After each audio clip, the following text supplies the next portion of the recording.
They started the siding yesterday on this house, and then the siders are going to be back right around noon to go as fast as they can, see how much they can get done. Hey, let the piece saw siding not look chiller. The mother shall not allow that. You know, the watch stand out the sheep, but it shoot you little. The cat saw 到出嚟可以有所彈到你啫，即那麼咗嗰啲網絡嚟都多麼都正咯，炸大了，啲麼講東咯，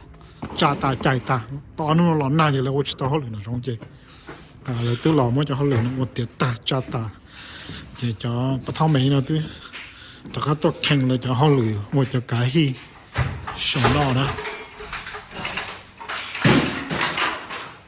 แล้วก็แข่งเราจะเอาหรือไก่เราจะ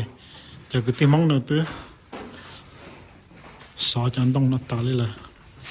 and then Josh, Jermaine, you wanted this change on the framing here on the inside, so I had the framers build this wall out a little bit here for you,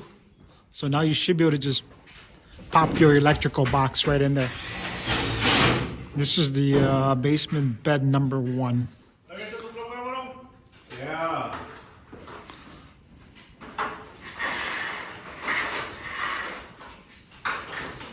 So that'll work well for you. And then I think out here, Josh,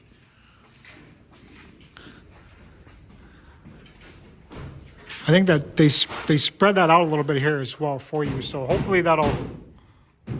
fit your electrical box here as well. And again, on this wall, there is no square arch. Everything is just flush and flat. No stair noses. All the stair noses are cut, so we can do the laminate or LVP, luxury vinyl plank stair nose. And then these guys are probably going to wrap up with rough-in today as well.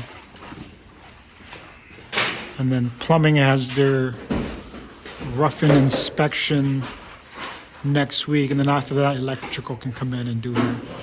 their rough-in. And then we can insulate, drywall, and go from there.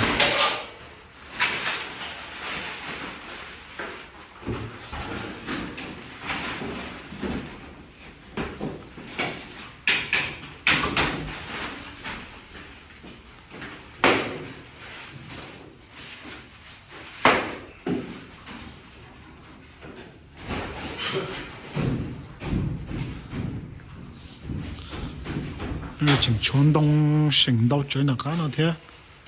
bây giờ yếu tố sang cả là nó có thâu bài thì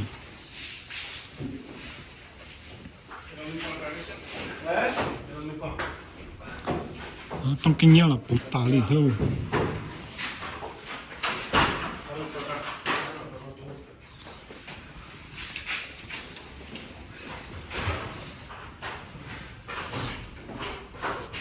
bẩn đông nó thế bẩn đá thế bẩn bể bẩn đông thân đó chứ cho nó chỉ đông sỉnh chứ yếu đông cả một thì cái ta liệu đúng là chỉ chán đâu trong họ lửa cơ nó là cái họ lửa đâu cái thế cái tàu một bên geranium này cái tàu một khen cái cho họ lửa đá thế tôi sẽ là tiếp lên nó gì vậy cứ bài nó sưu ta lâu này cũng muốn cho họ lửa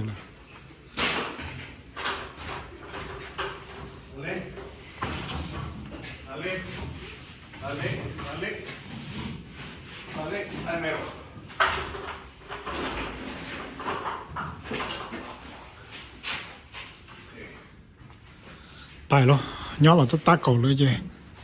từ một sau nó tiếp lên chứ cái mùa đã muốn nó sưu chứ cái mùa tận geranium á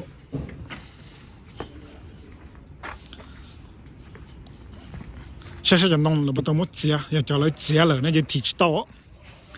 cho nó tăng đo cho nó chừng chỉ tao chia giờ nó thịt tao cho nó chỉ tao chia thế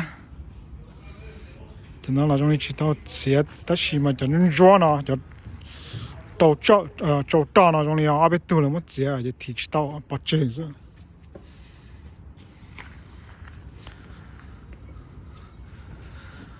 Tao trênวันศุกร์ทีนั้นต้องชัวตาโลนี่มาลิฮูโรแล้วแต่งกันแล้วต้องว่าท่องกันหมดที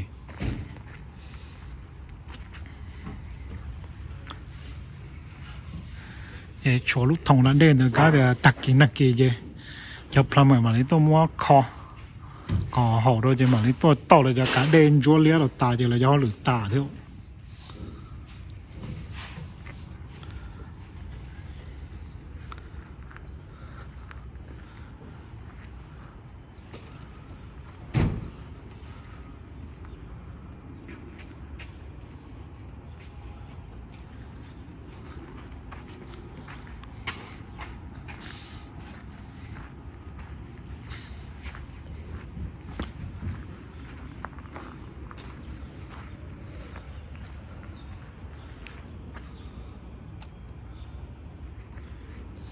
星期六了，冇了，我俺叫人家头到了的，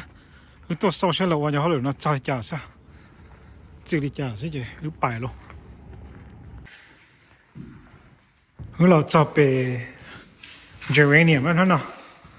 就个带那些来去当着丢它多丢就那么多丢就丢那叔，那么我端到上，侬老要多个买上去叔。这个多么就丢了来的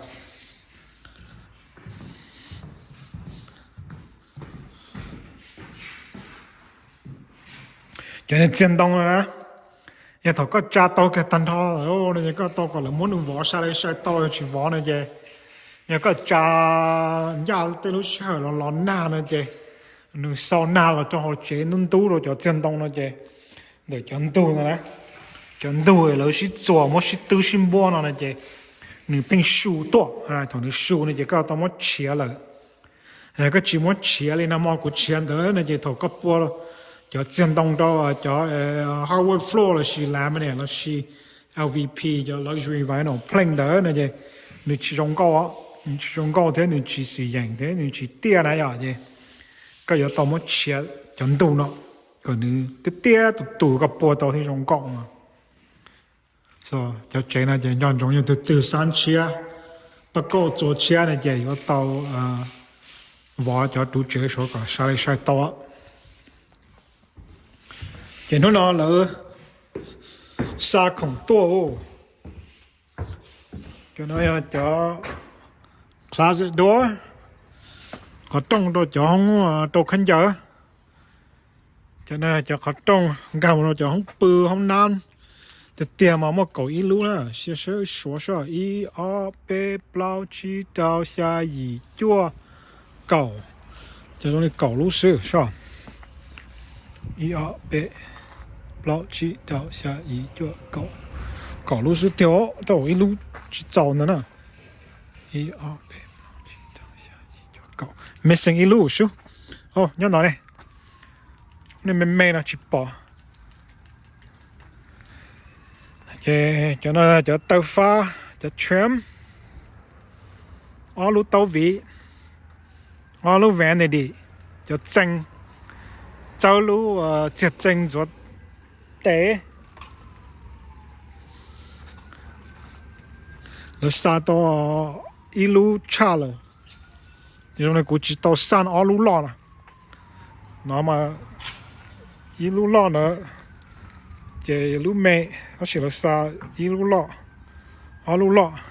thì đại chết chân số hiệu đó lúc mẹ thì ở đại chết chân này đó ở lúc lọ là chỉ mà này của hai cũng chuột tông cả những lúc xưa chỉ tao sai lúc thì gai lúc đặc một thì cho nó cho flooring luxury vinyl plank yan chỉ chỉnh yan thử mà cũng bua mà cũng bua yan đông yan này nó chỉ bua cái chỉ chỉnh yan lại chỉ mà đổ thế chứ lao cái store trên điểm mấy cái chứ ít lần này chỉ mấy màต้องcái tan thon nó chứ cho nên không nó chứ nhà hậu sĩ cái nhà cha chỉ ở lu tu tàu lu chân dần dần tẩy nó là lúc sinh nè ở lúc tối thì mình ở lúc nhạt cha giờ họ trồng nó là giờ hậu sĩ theo đó xí mà giờ có cho mỏ đồ cho xa thì giờ ở lên thay cho nó giờ cũng chỉ bé chân cao lên bên điểm mấy gì bên đó mấy mà tao mà trồng cái một bao chơi cả ta chỉ có tao một lồng chơi thôi luôn chả lúc này chơi mấy tao suy chơi lấy xa tao ở luôn tao cha vậy bên đó tao một lồng chơi lại tao tiêu lấy tao ăn cá này giờ lấy chỉ bao một trời lo đó hổ lúc pick up truck rồi, you teach language. Okay, xin chào.